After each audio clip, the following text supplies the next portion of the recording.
So today I have a special guest with me and we are going to be answering some of your questions. Are you ready? Oh, say hi. Say hi. She is too cute.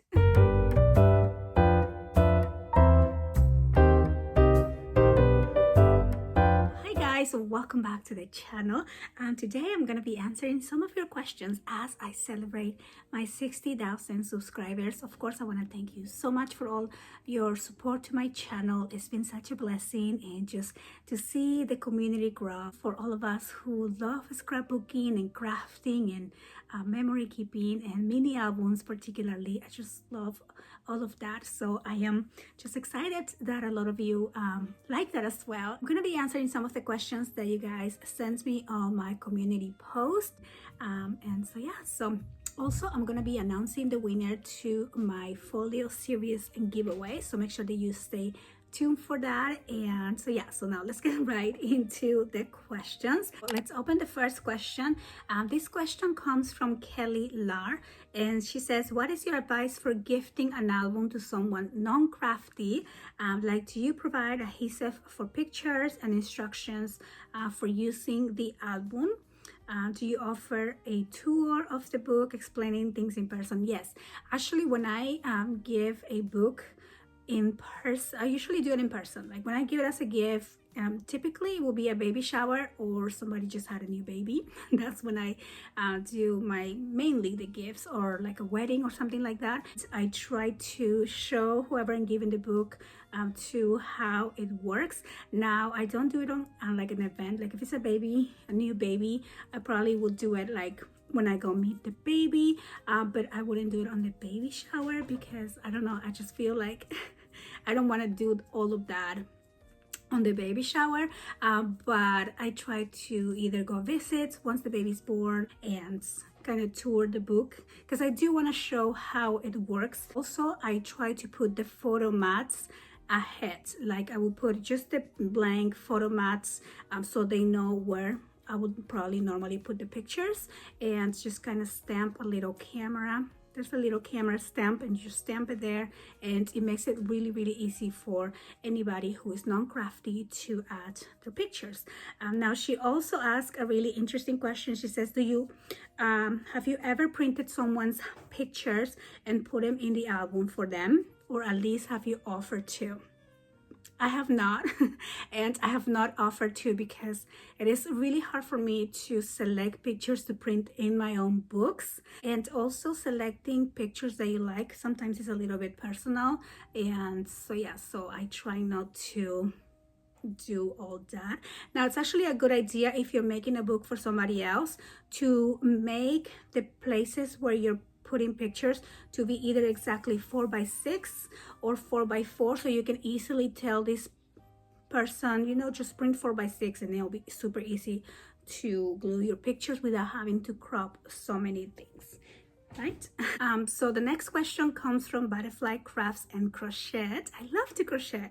That's just so fun to do. I'm actually crocheting. I finished a few flowers that I want to put on some of the journals that I'm working on. So she says, what made you decide that you wanted to make albums, and how young were you when you started? And then she says, I love watching your tutorials on making mini albums. Thank you. And I've gotten so much inspiration that have helped me so much that my cabinet is getting full. Oh, I know the feeling. I have like 3 bookshelves full of mini albums, and I'm always trying to do like a sale or whatever and give them away, but it's just so hard to part with my books. I just love them so much. But what made me decide that I wanted to make albums is I was always into scrapbooking, and I kind of started playing around with more like interactive type of layouts on scrapbooking. And as you know, the scrapbook albums are so limited, they're so flat, you can't really embellish a whole lot in there. Everything has to be flat, and I just wanted to do something with dimension.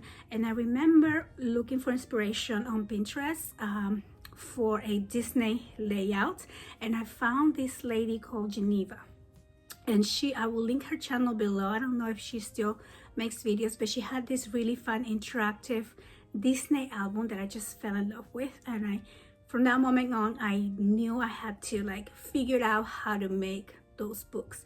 So it took me some time to figure out how to make them.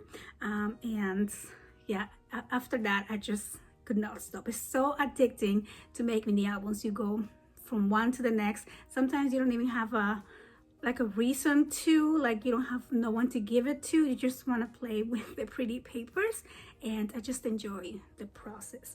How long have I been crafting? I've been crafting for a long time, but making mini albums, I want to say I started in 2015. The first mini album I made is my Disney album. I don't know if I have it here, I don't think I do. And the second album I made was my baby book that I created for my niece when she was born. So she was born in July 2015. So the next question is from Catherine, and she says, will you help us newbies understand how to design an album in terms of having enough room between signatures? How do you plan the album before you begin cutting the paper? That's a really good question. I do have a video that talks about like my basic go-to rules of thumb. I will try to find it. I made that video probably 5 years ago, but I think it's a really good guide on how to make your spacing between signature pages and the relationship between the size of your hinge to the size of your page, to the size of your cover, and all of that. It's a really good guidance for that. Also, I do have my digital magazine, as you know, all about scrapbooking. So on volume 1, magazine 1, like my very first magazine, I also put like a mini album guide if you want to make like 4 signatures, the spacing in between and whatnot. So typically when I'm making a book that's going to be interactive, I try to make this the spacing between the pages 3/4 inches. And if I'm gonna make a book that's gonna have more pages, then I make it less interactive and I put a 1/2 inch in between the pages. For example, a baby month-to-month that I know I want 6 signatures, I will do a 1/2 inch gusset. That way I have enough room for, you know, to separate, right, month to month. You definitely need those 12 layouts. But if I'm not too worried about separating that, then I'd rather do a 4 signature with more interactive pages. And if I want to do those really chunky signature pages that just never ends, you always have page after page after page, then I try to make only 3 pages and a bigger gusset. And it also has a lot to do with how much weight you put in your book. You also don't want to overdo your album and put too much weight on your hinges, on your spine, because then the book would just come apart. Because you have to keep in mind, you're also putting pictures on that book. So if you want to make a book that's going to take 50 or 100 pictures, when you receive your pictures from the printing store, you know it's this thick, right? All your pictures. So just keep that in mind, that all of that is going to be added to your book. So always plan ahead with your gusset, with the weight of that as well, to, you know, make your book last a little bit longer. And the next question is from Crafting with Lola and Oscar.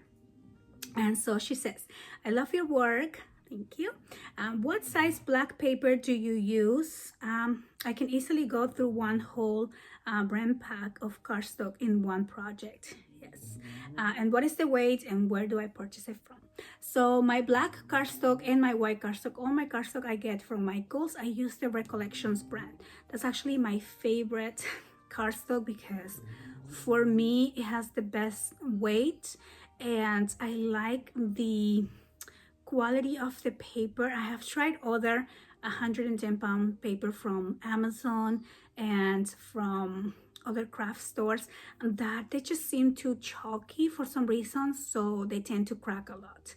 And the ones that I have tried from Recollections are for the most part really good. Sometimes also it depends on the batch, right? I have noticed like black and black, same brand, same package, same everything, but it might just come from a different batch of paper that Some might be a little bit silkier and some might be a little bit more chalky, but overall that's what I use and I just really like it. I haven't had any problems with cracking, and it also has a lot to do with how you manage the paper to avoid cracking as well. So always scoring and folding slowly to avoid all those cracks. So hopefully that will help. So the next question comes from Sonal. So thank you, Sonal.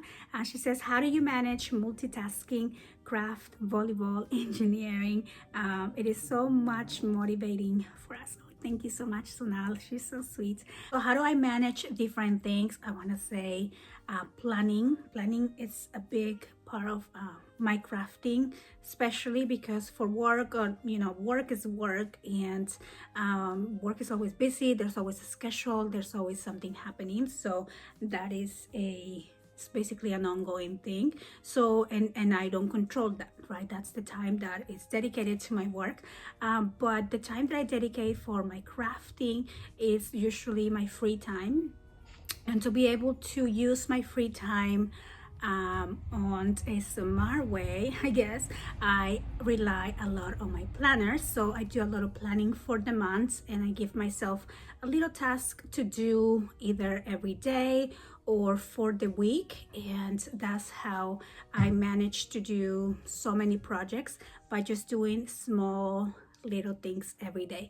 And when you do it so often, it just becomes part of your daily life. It becomes part of your routine, and especially when you love it, it's like if I don't craft one day, I miss it so much. Like some days I don't craft because I'm editing videos, and I don't mind editing videos, but I also feel like I am missing my crafty time. I wish I can just craft and have the videos just self-edit or something like that. This is one thing that always works for me, is I always have a notebook with me. It doesn't matter where I go. Like anytime I get like an idea for a mini album, I'm always thinking mini album. So anytime I get an idea, I will write it down. And I probably won't have time to create that idea for a whole other week when I start a new project. But at least I have somewhere to store that idea, and so I won't lose it. And then when I have that idea, I'm also motivated to get crafting right away, so I can see how it works. I think the biggest motivation is seeing the final product and being able to share that with you, and reading your comments and seeing how that inspires you. That's a really big motivation for me, especially with the crafting part of my life. I receive so many messages of people who maybe are going through something difficult, and because they decided to play with paper and do something pretty, kind of takes their mind away from that, and it does help. It helps me a lot, like with stress and anxiety. Sometimes crafting is just the best medicine to just make something pretty and forget about everything else. So that's definitely a motivation as well. So the next question comes from Cynthia Juarez. So she says, I would love to learn how to make those albums that you make, or have a kit like one of them at least, because they're so cute and gorgeous. Thank you so much, Cynthia. So that is one thing that I always get every time I showcase a project.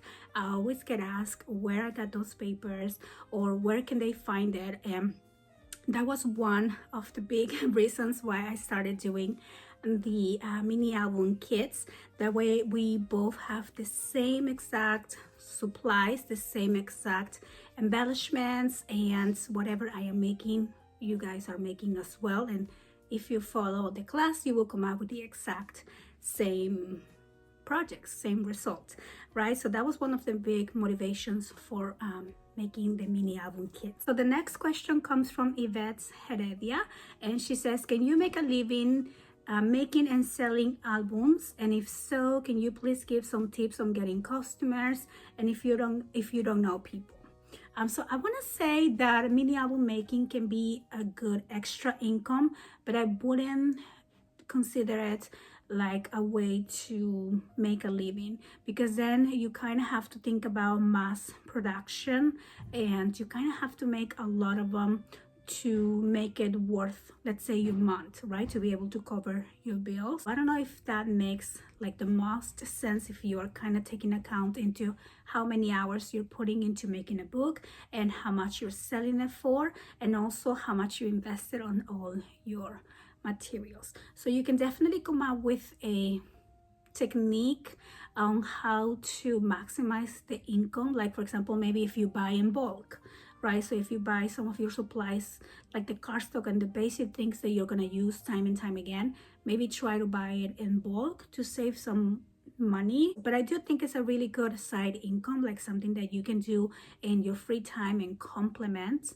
And so yeah, and then how would you get more customers if you don't know a lot of people? So for me, it kind of happened in reverse, because first I was just making the albums for fun, and then I kind of started getting like custom orders and or selling the books that I make. So I kind of had the customers, I guess, built up before I started selling, and so it was kind of a little bit in reverse.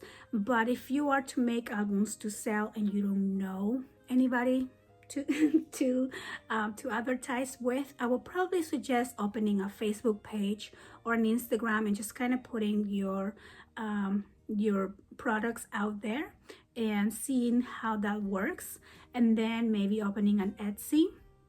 Etsy didn't help me much, to be honest, when I was trying to grow my business. For me, Etsy was more of like, if I already had somebody who was gonna buy it, I will refer to Etsy for the transaction. But Etsy never brought me new customers, if you know what I mean. So for me, it was kind of pointless to pay for the service.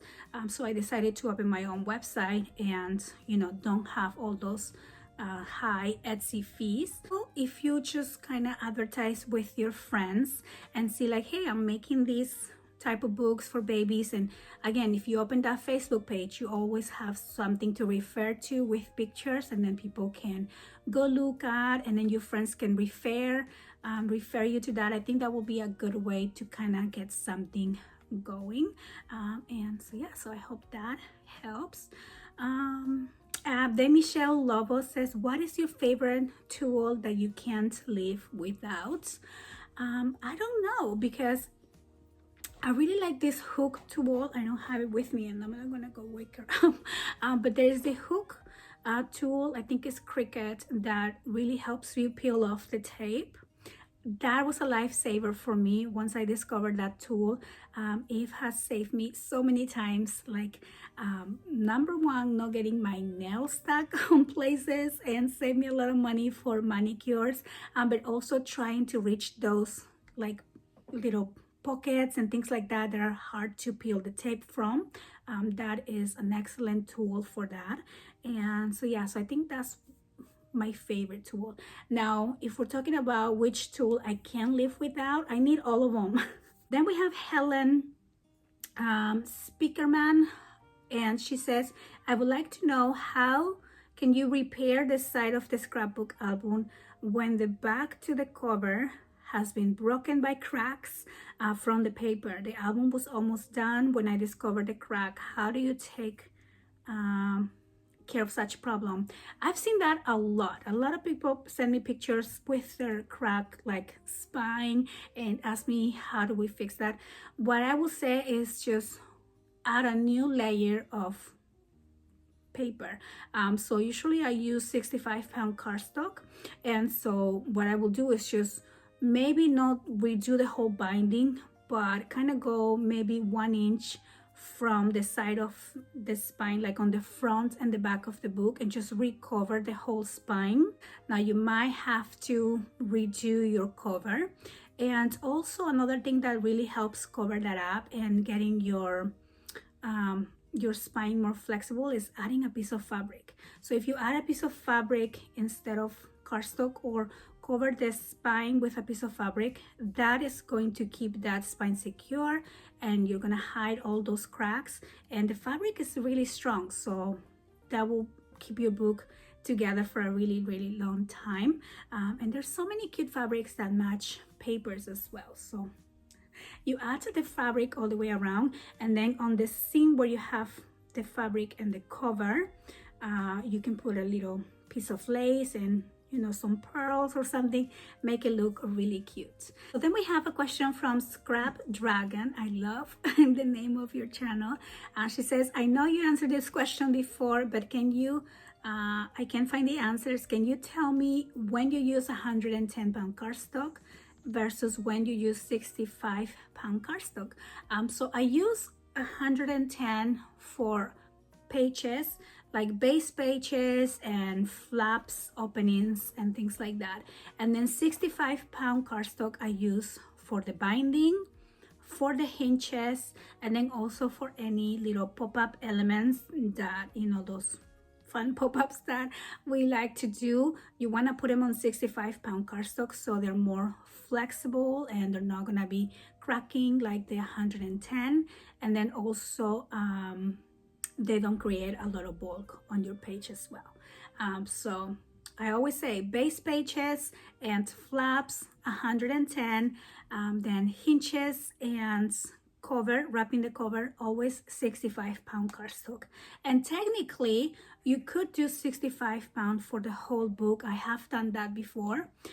Just your book won't be as heavy, but then when you add a heavy cardstock covering the pages, then it will give you that stability as well. So I have done both ways, especially when I want to create something like with a color cardstock. I do 65-pound, and then I just make sure that the cardstock, the design cardstock that I'm using to cover that, it has a little bit more weight to it. So then we have a question from Anne Harvey, and she says, my name is Anne, and I was wondering if you could tell me if you have any problems fixing a price when you're selling your albums. And I find it hard to say a price. Yes. She's so cute. Yes, so she says, my husband tells me that I have to consider my time that I spent on making an album and to include that love and time in the price, not just the paper collections and the ephemera. Yes, exactly. I said if you want to do this for a business, for selling, keep a tab of all the things that you're using. Again, if you are making this to sell, don't make it super expensive, because at the end of the day, you want to keep your price reasonable so somebody can actually afford these books. And I know the books tend to be very expensive, and also there's a lot of time put into it. So whatever time or whatever you are using, keep a tab on. I think it's gonna be like a experimental process at the beginning. Like, I haven't done this, but I have thought about this many times. So kind of keep a tab somewhere of how many hours you're putting into this book, right? Like realistically, how long would it take to make this book if this is the only thing you were doing for that time? And so kind of see from there how much time you're putting and how much you want to charge. But definitely you want to charge for your time. You don't want to just charge for supplies. You have to add something there, because there is a lot of value. Now, of course, we love it and we enjoy the process of making the books, but it's also your time, especially making custom orders. I think custom orders are so tricky, because in my experience, custom orders take double the time, because you're not just freely creating something that you want to make. You are creating something with somebody else in mind, and always hoping they like the decisions that you're making when you're making their book. And also you're trying to accommodate all of their guidelines to the project, right? So that I will consider more charging for time than, for example, something that you love to do and that you wanted to make for a long time. And yes, now you kind of want to sell it because you don't know what to do with it, or you might have just too many of them. So that's something that I probably wouldn't be as picky as, as I consider the time for it. But yeah, definitely includes your time in the price of the book. And I think I'm gonna answer one more question, and then we're gonna announce the winners to the giveaway. And so the last question is from Chrissy Luna. She says, what is your greatest accomplishment in your life? Oh my goodness, that's a good question. I haven't thought about that. I want to say, of course, my kids are my greatest accomplishments, like seeing them grow and kind of trying to guide them, and also me myself learning as I go the different stages of life. Like when they're babies, there's a different thing. When they're toddlers, when they go to school, when they're now teenagers, there's always a learning experience, and just seeing them grow into these, you know, beautiful young ladies and teaching me so much as well. I think it's a great accomplishment. Another great accomplishment of my life, of course, is becoming an engineer. I love being a woman in a men's field. I kind of want to be I don't know, like a little bit of a role model or example for other girls that kind of feel limited sometimes and have something in their gut saying they can't do it. And yeah, I just want to be the person that says, go for it. If I did it, you can do it as well. So definitely setting that example for other young girls, and my girls especially, I think is something that gives me a lot of joy. And so yeah, so now let me put here on the screen the winners to my folio series giveaway. So I went to my videos and I copied the link to paste it onto the YouTube random comment picker. And so I started with the video, I believe it was for day number 3. And so I just went ahead and filtered the users, and then we're just going to go ahead and press start to select the winners. So good luck to all.